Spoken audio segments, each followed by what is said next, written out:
Welcome back. Scott and Sheila are here, Serious and Silly, and today we have a wonderful guest. She's an actress, writer, director, producer, model. She does it all, and you know her from a wonderful movie called The Wedding Singer. She's been on two of the most iconic sitcoms, Seinfeld and Friends. She was part of one of the most memorable episodes when Ross and Rachel take a break. Chloe the Coffee Girl. Her latest project, really important, and we can't wait to talk to her about it as well. She's starting her own nonprofit foster care organization. You can read all about that on fosteringcare.org. Angela Featherstone. Welcome to Serious and Silly. Featherstone. What's wrong with me? How are you, Angela? Scotty. Thank you. I'm well, thank you. How does the, sorry to just get businessy for a second, but how does the camera work?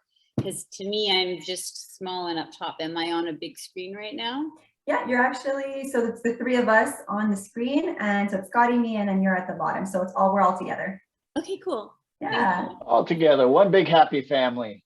Thanks for having me. That's a beautiful introduction. I'm proud of that introduction. Thanks.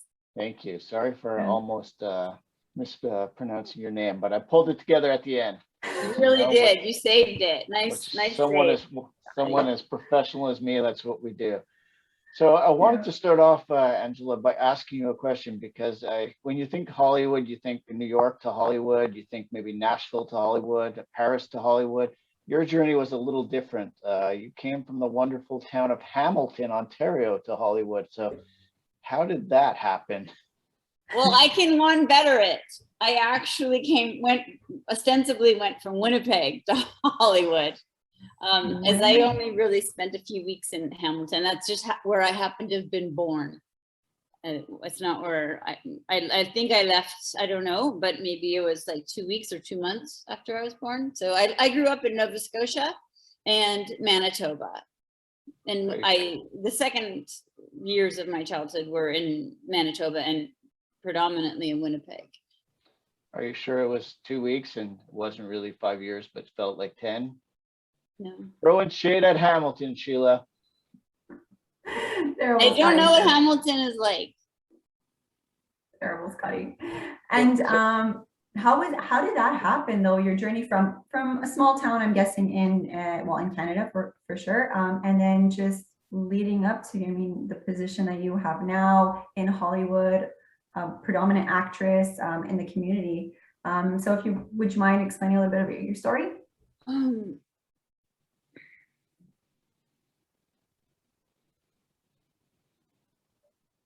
There's always like 1,000 ways to tell a story, and there's also a limited amount of time. And for most of my life, how that happened was a mystery to me too. It was almost so incomprehensible that I wouldn't speak about it because people wouldn't understand. I would just give them like I don't know how to turn the thing off, so when people text me, it's gonna ding. But so it would almost like if I really sat someone down and said, so this is my story, I don't know that they could comprehend it either. So I just would kind of be like, yeah, I'm from Canada. But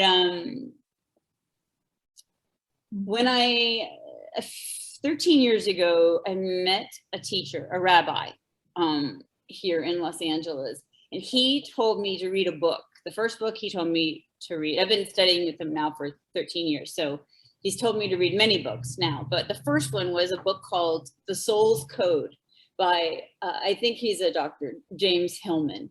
He was a psychologist who studied with Carl Jung and one of his students, and there's a great book written about James Hillman, but the book that the rabbi told me to read was called The Soul's Code.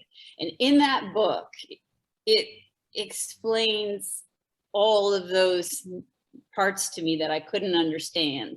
Like why, when I was 7 or 8 and living in Dartmouth, Nova Scotia, did I write movie star about what I wanted to be when I grew up? We didn't have TV. I'd never been to a movie. I was, 7, 8 years old. What did I know? But that was what I would write. That, and also journalist. I would put journalist and movie star. And then in grade, I think it was 8 or 9, I had I guess in retrospect,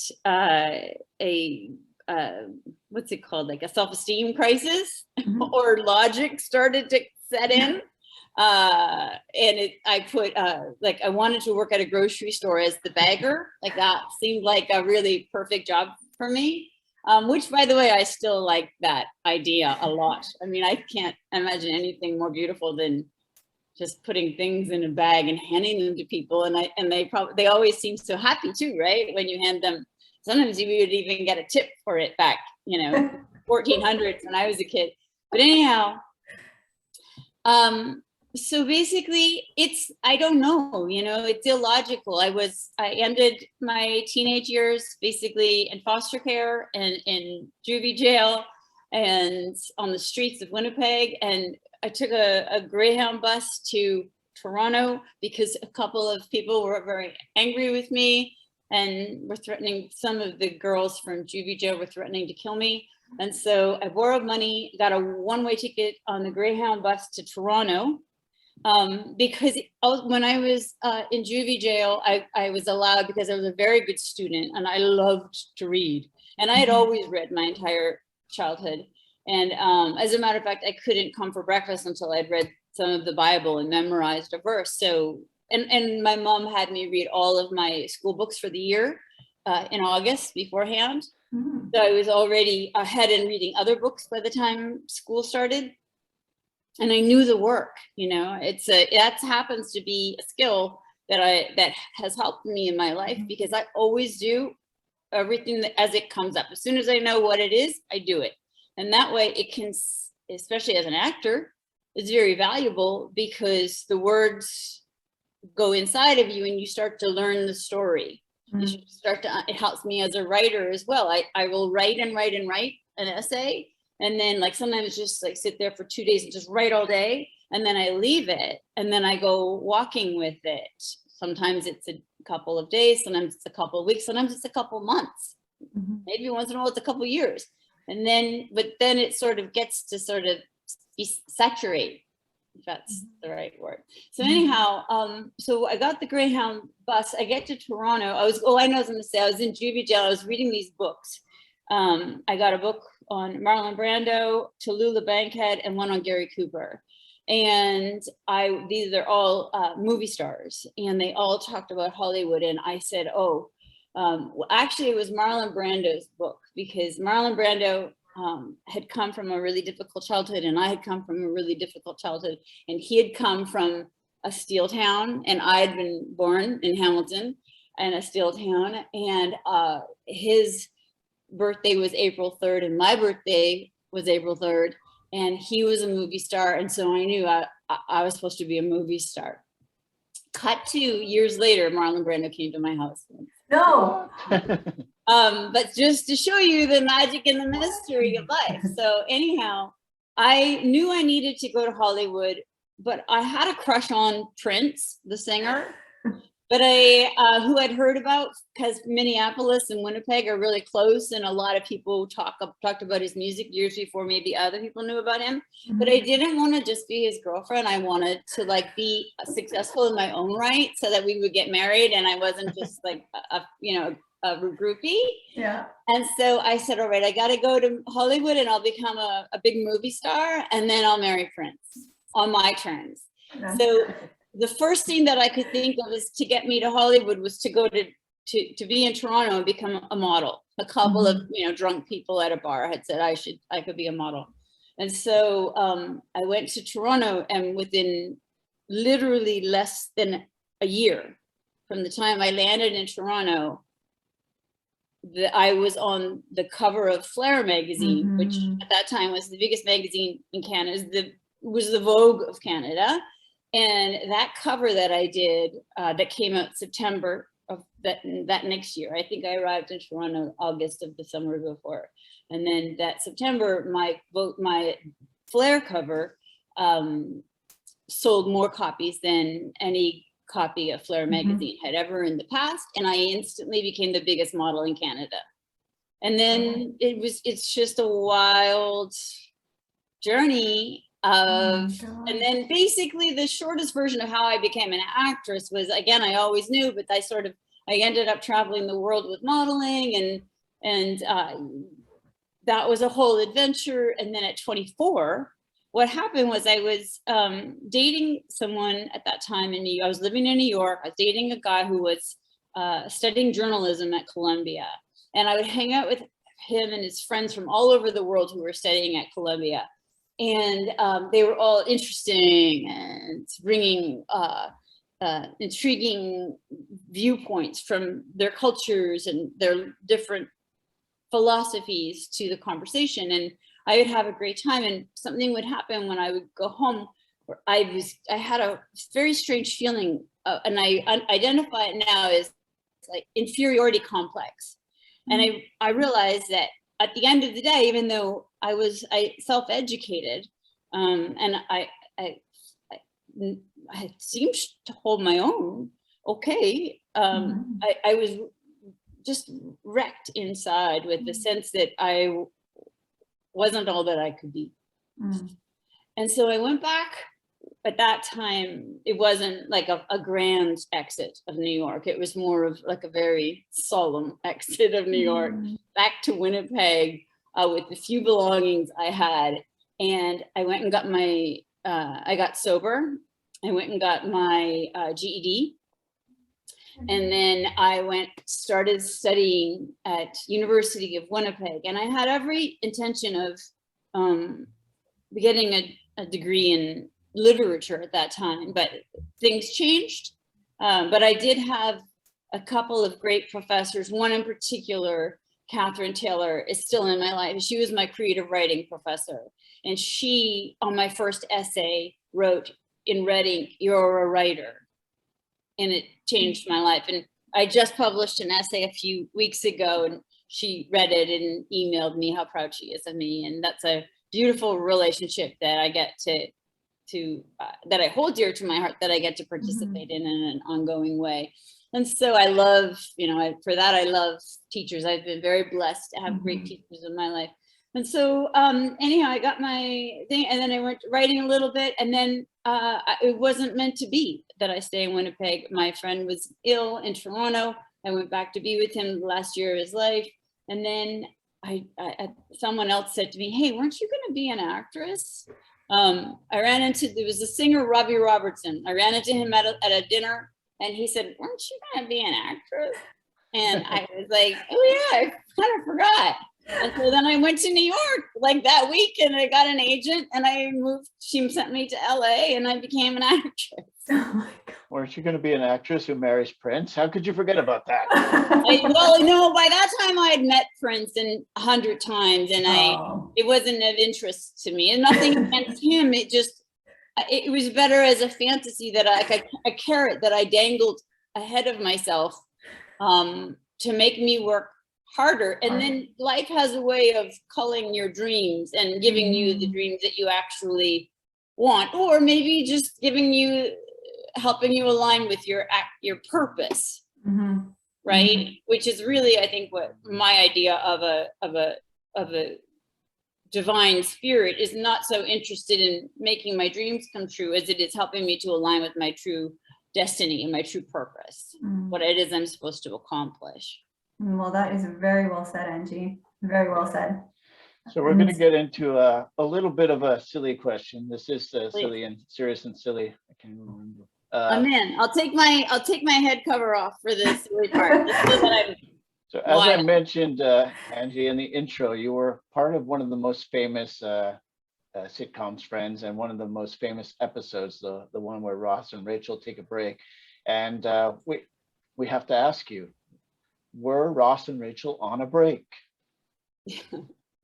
I know you have to ask me, and everybody has to ask me, but you know that I have no idea, right?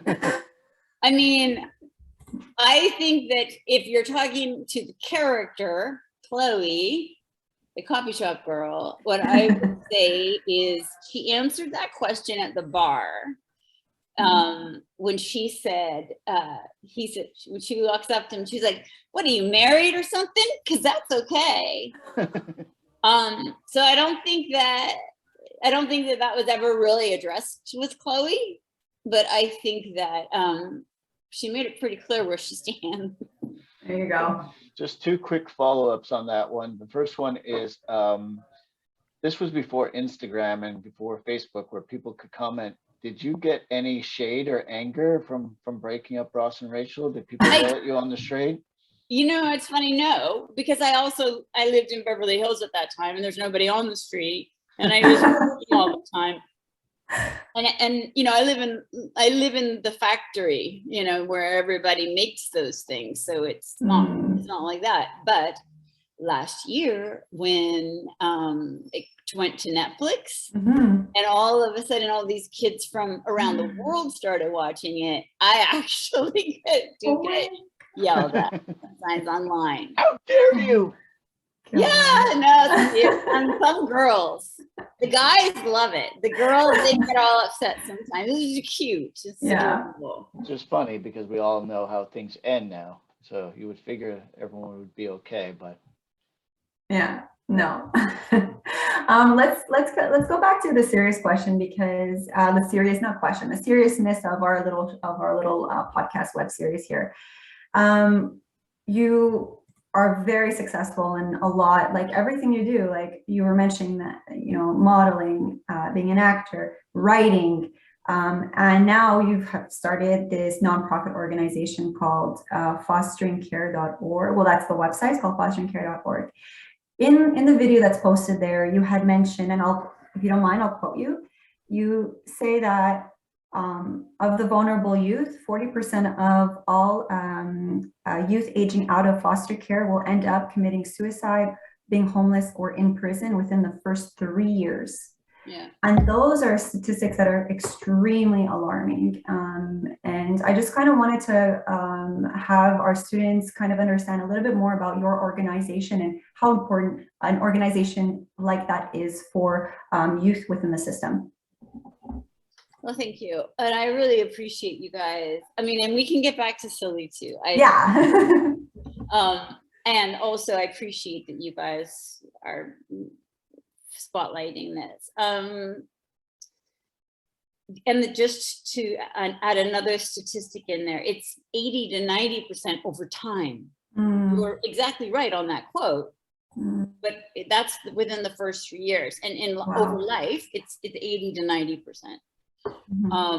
But that statistic is what helps, I think, get a lot of focus on the kids that are, they call them transition age youth.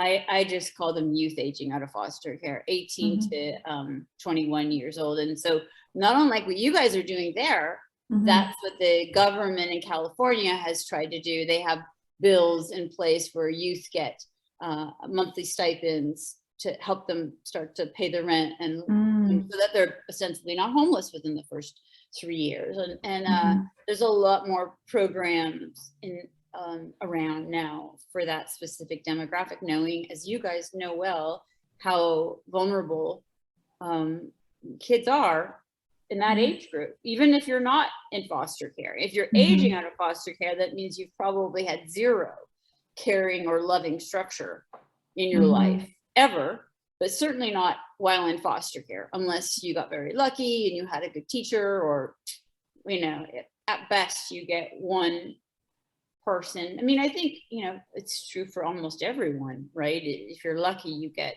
2 or 3 great people in your life who really see you and care about you and enough to be truly loving in the purest sense of the word, boundaried, clear, giving you direction and care that's specific to your unique needs.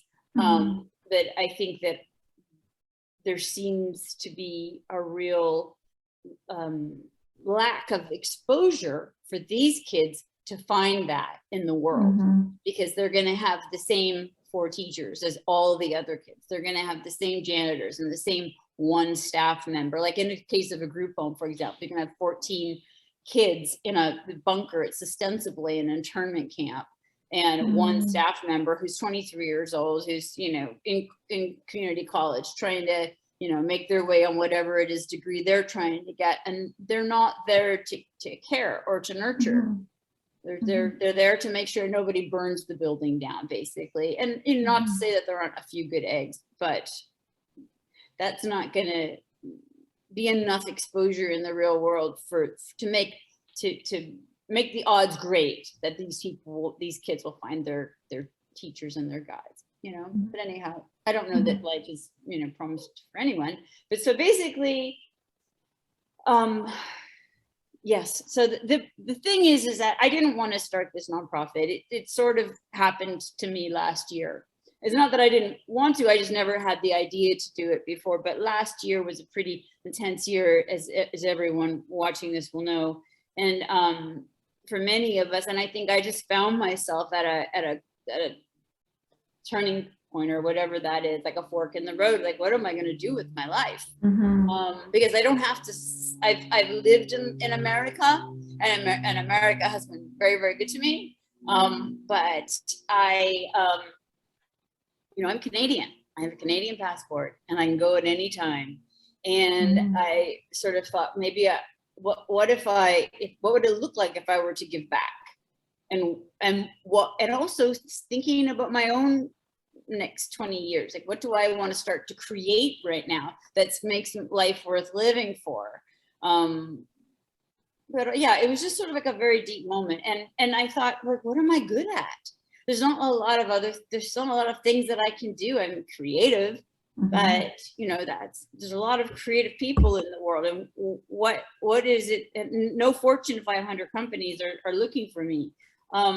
What can I do? And I thought, I'm only good at, I've done a lot of volunteer work with foster care, children in foster care advocacy organizations, Children's Action Network and KidSafe. I have 11 or 12 years of experience with both of them intimately. And I've been healing my trauma for 11 years. Like, what am I going to do? Be a life coach, be a therapist? I don't want to be a healer. I'm not interested in touching anybody or having all that stuff. What can I do? And it just kind of came to me. I thought, I'm going to take my healing paradigm that in as much as I was led on this path from Winnipeg to Hollywood, I've been led on this healing path, and I just sort of keep showing up, and new people or new teachers or new healing modalities keep arising for me, things I'd never heard about or would never dreamed that I would do. And like Kundalini yoga, for example, like, I'm not that guy. I drank whiskey.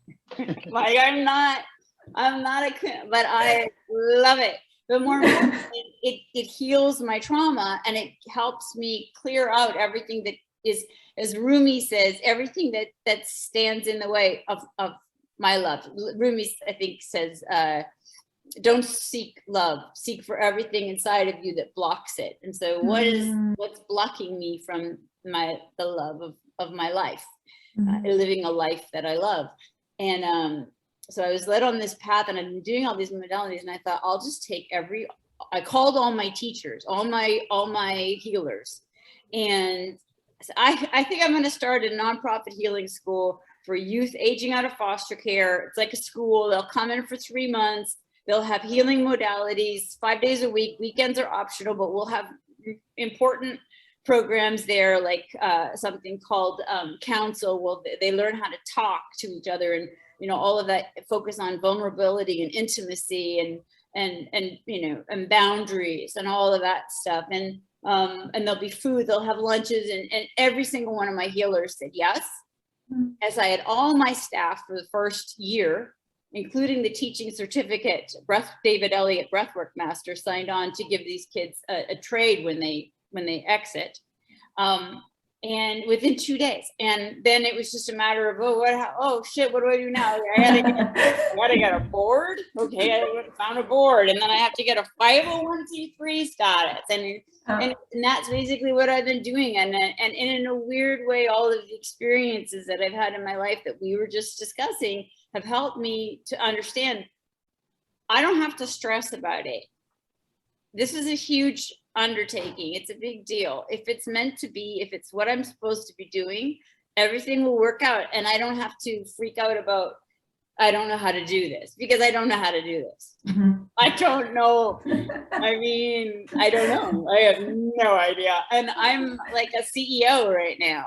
Mhm. But you know, what that looks like right now is just calling people and going, hey, I need money to hire a grant writer. And I thought we were going to get like so many big donations. I figured we would have our annual, like what we needed to really get going to, and to have a grant writer being paid to write all the grants so that we can get the $1 million a year, which is what we need in order to operate. We're a school. We have 3 semesters a year.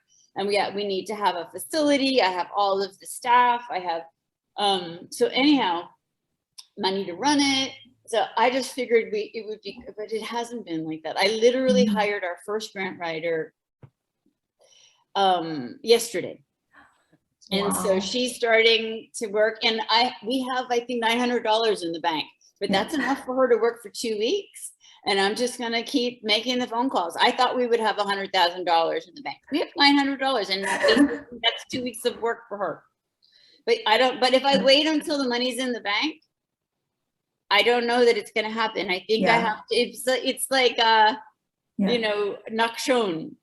That's his name. The guy, they say, you know, I don't know if it's a midrash or what, if it's, I think it's a midrash, that it wasn't, so when the Jews were exiting Egypt, and with Moses as their leader, and Aaron, Moses, and they got to the Sea of Reeds, and they're being chased by the Egyptians, and he puts the stick out, and the water parts, right? And then the Jewish people run through, and then the story is that the Egyptian soldiers were killed.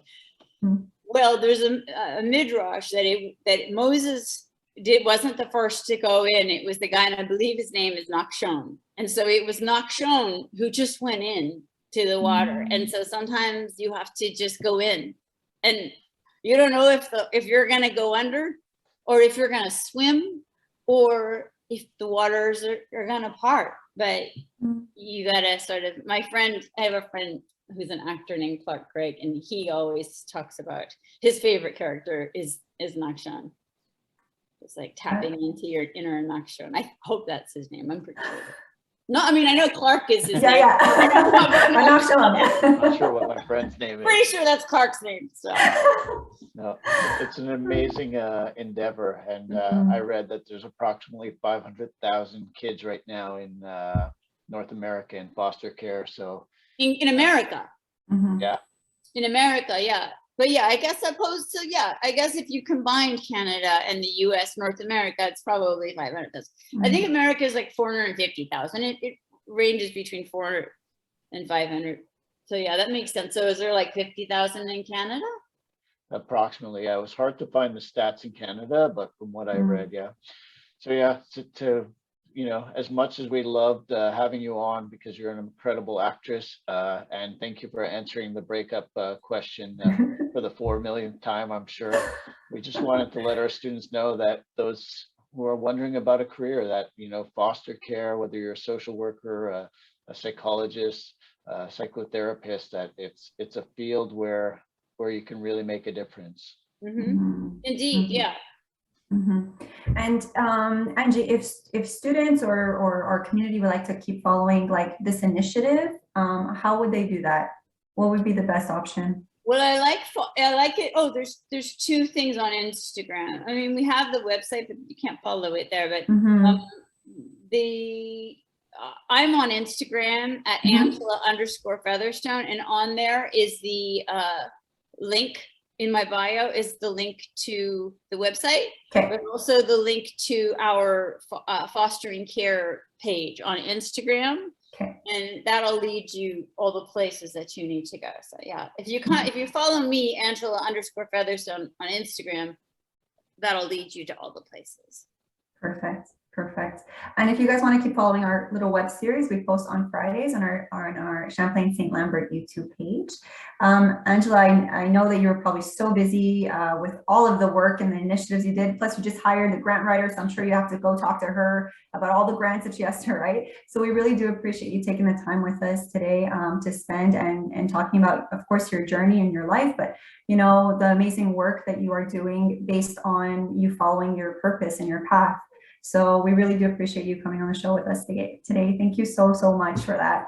Thank you. Thanks for having me. It's nice. I like that you guys reached out and what you're doing there. Oh, thank you so much. All right, take care, everybody. Bye.